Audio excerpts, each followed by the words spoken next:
Good evening, children. Yes, today's lecture I have not taken, but I am going to send this video now.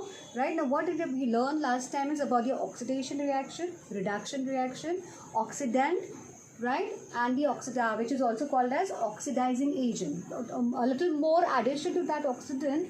That is what I have to show you here. That is we are talking about the science and technology, part 1 lesson.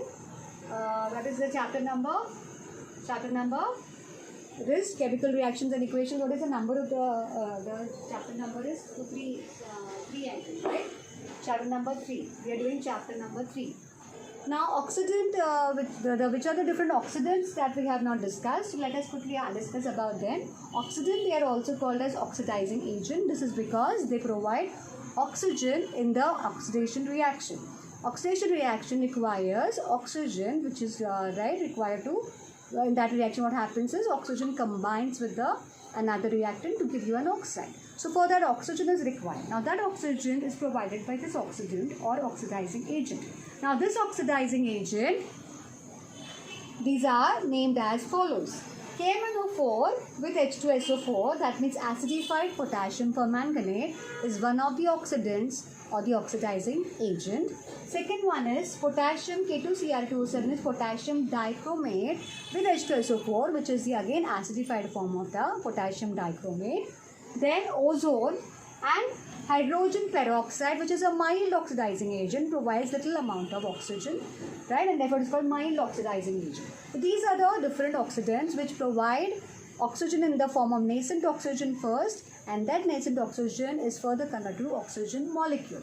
Is that clear to you? So now this particular first oxidizing agent, how it brings about oxidation of ferrous sulfate, that reaction we have to understand. So that is what is the reaction I have written here.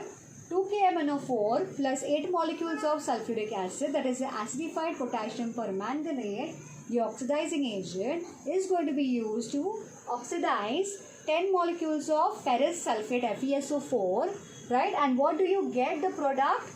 This potassium combines with sulfate group to form potassium sulfate. Manganese combines with sulfate group to form manganese sulfate.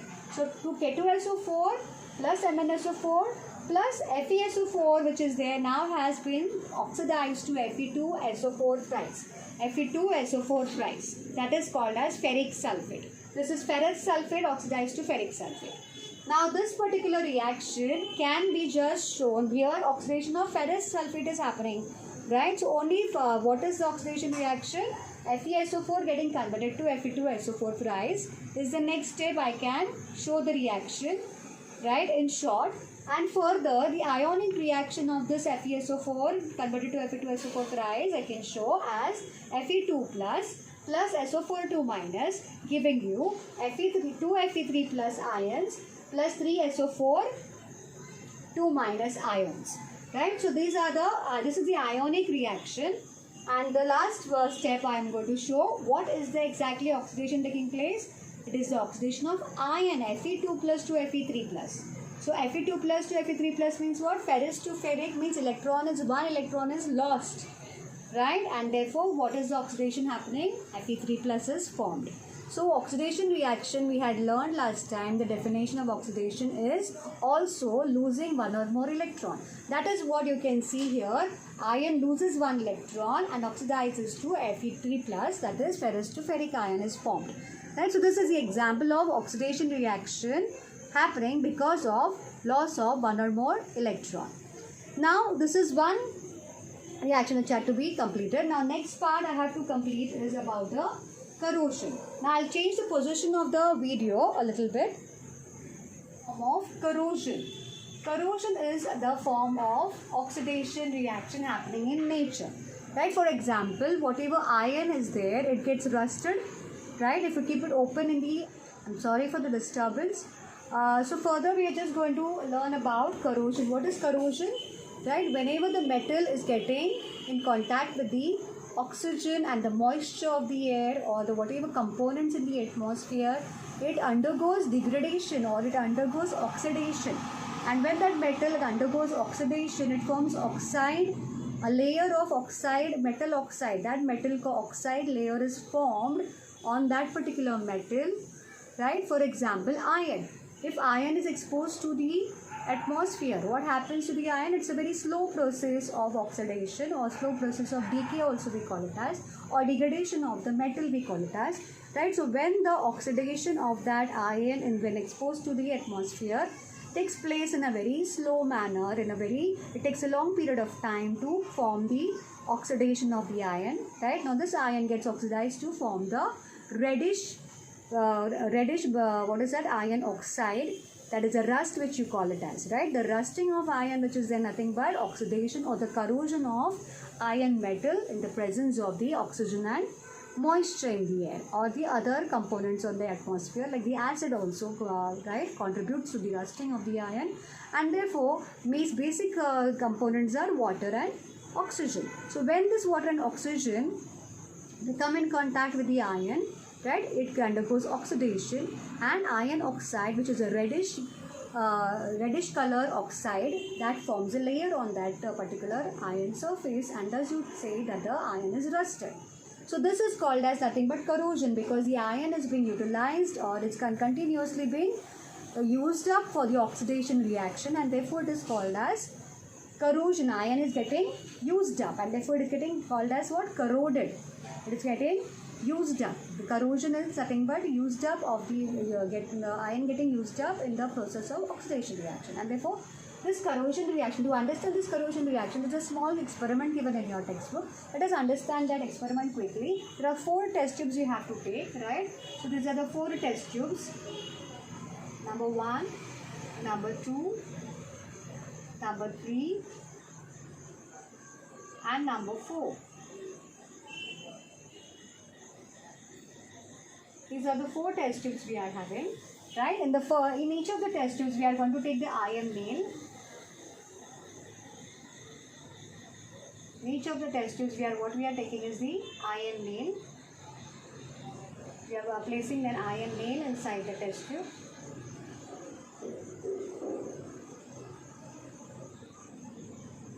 Okay, each of the test tubes we have taken the iron nail. In the first test tube, we are taking boiling water.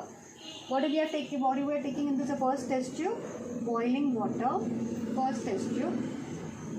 Boiled water. Boiled water plus another chalk. Okay, boiled water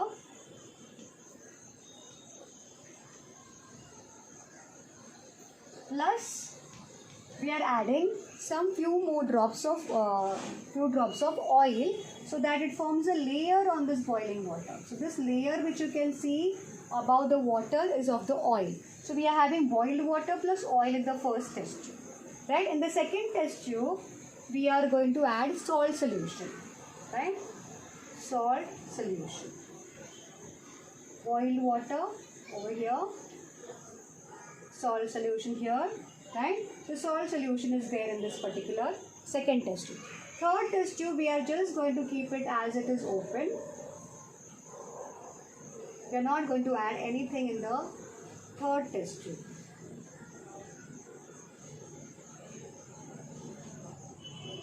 Okay, and in the fourth test tube, we are going to add calcium chloride powder. So this is the calcium chloride powder we have added here, which is the anhydrous calcium chloride. Anhydrous. What do you mean by anhydrous?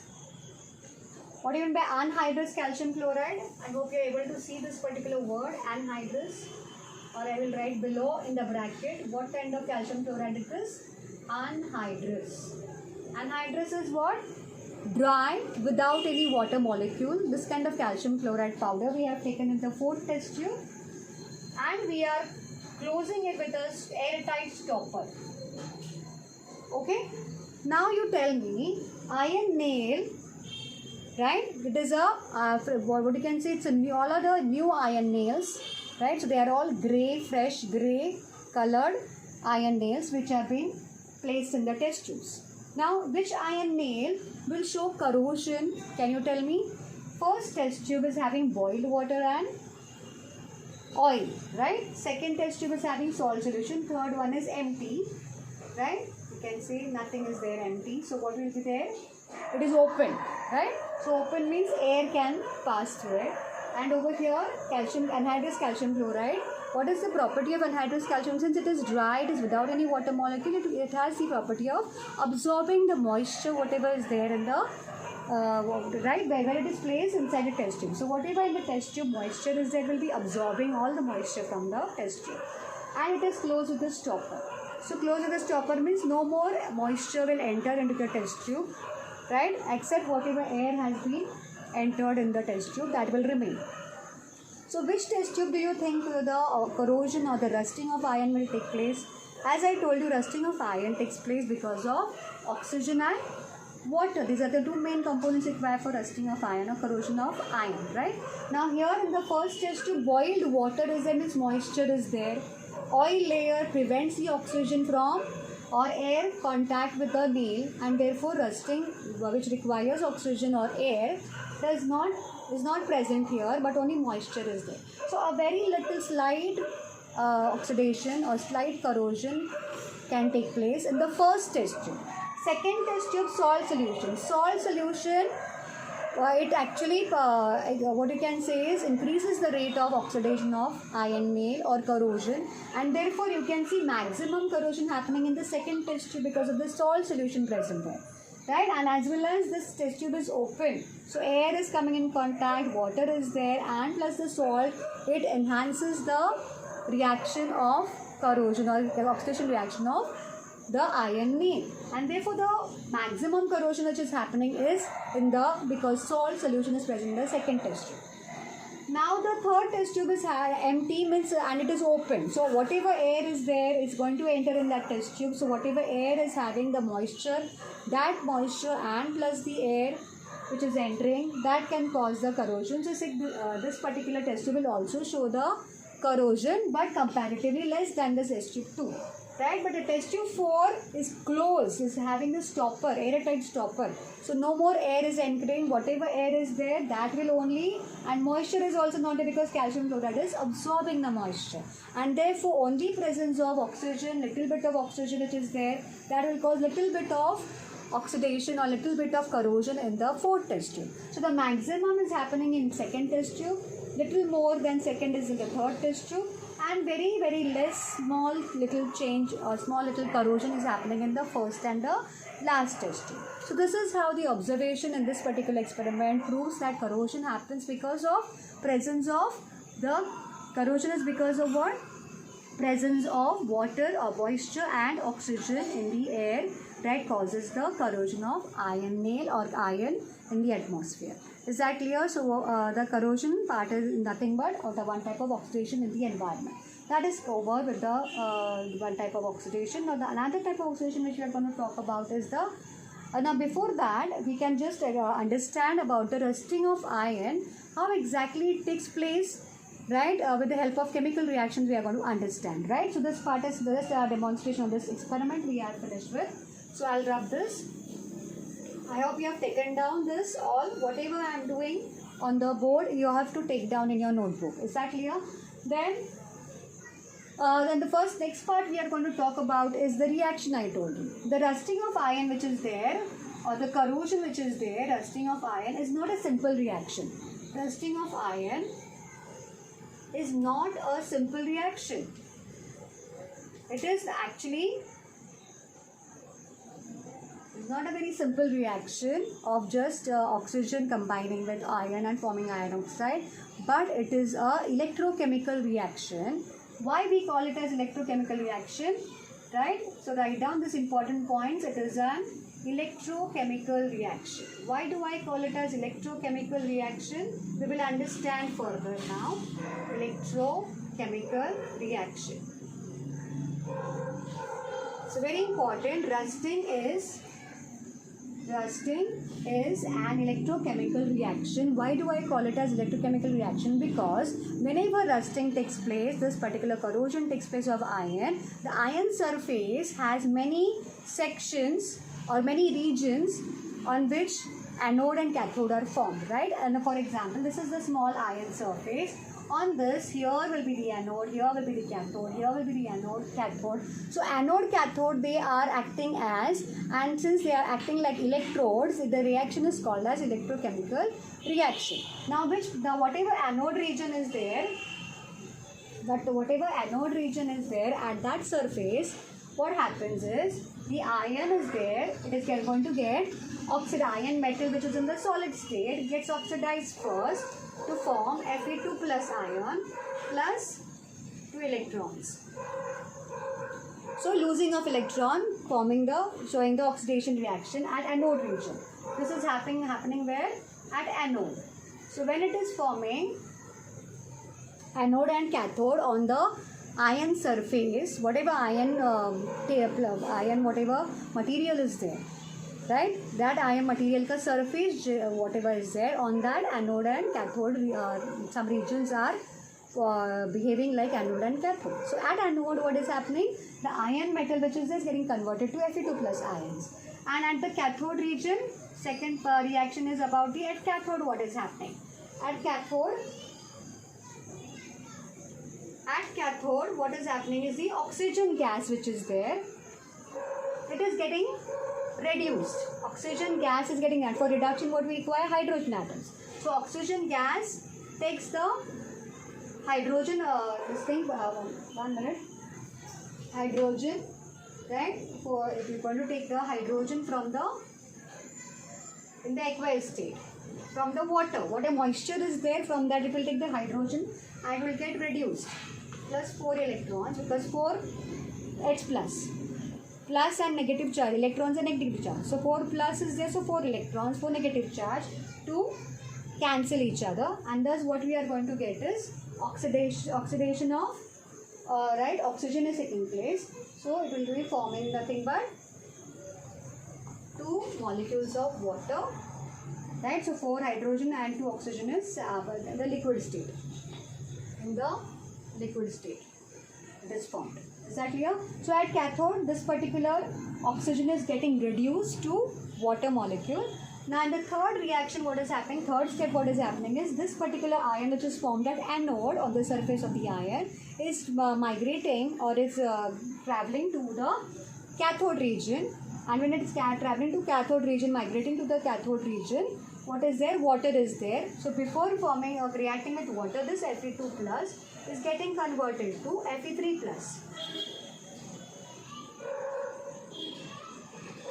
And this Fe3 plus then reacts with this water in the cathode region to form hydrated iron oxide.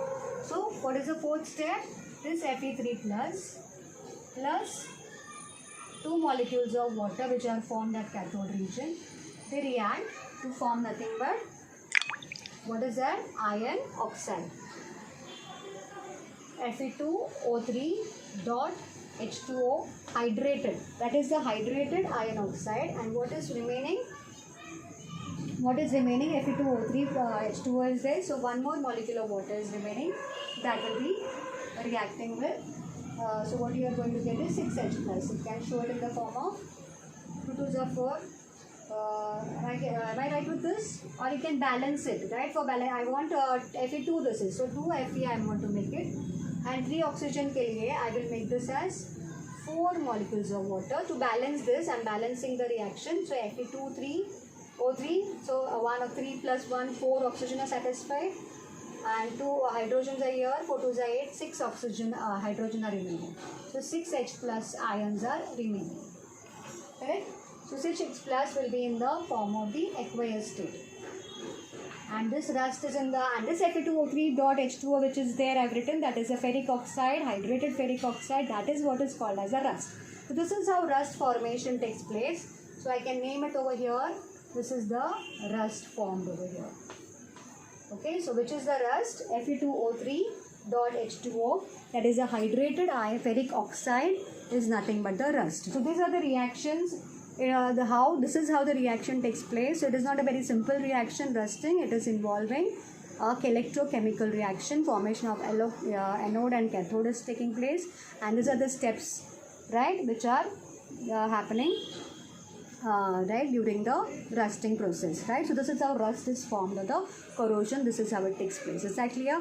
Now after corrosion, the next right, every day-to-day life oxidation which you observe is of rancidity. Now what is rancidity? So this is over corrosion. Now next type of oxidation which we see in our everyday life is rancidity. Now what is this rancidity? Now whenever you have oil at home, you are using oil, ghee at home. Sometimes some leftover oil is remaining in the the tin of your oil dabba, right? And you don't use it for a long time. So when it is left aside for a long time, it undergoes oxidation. And this oxidation of leftover oil or leftover ghee is what is called as rancidity, because when you try to use that oil, some particular odor, very bad odor we get, and that is what is called as rancid.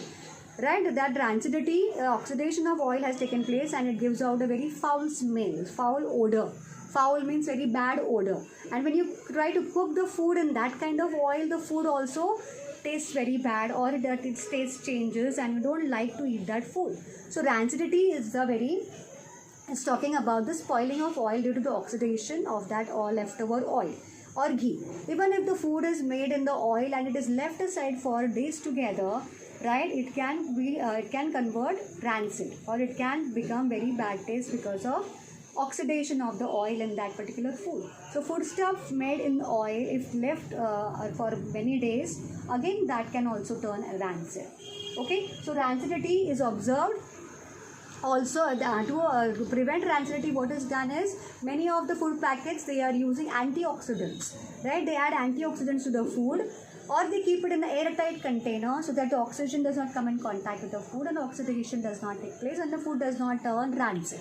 Is that clear? So this is how rancidity can be prevented, by using airtight containers and keeping the food in that, or using antioxidants. So you get right, all the wafers, the packets where airtight, they are packed, right? And they have antioxidants are used if you read the ingredients in that. So it is, the purpose is to keep the food for longer duration and prevent rancidity. Is that clear? So that finishes your right session for today. Thank you so much.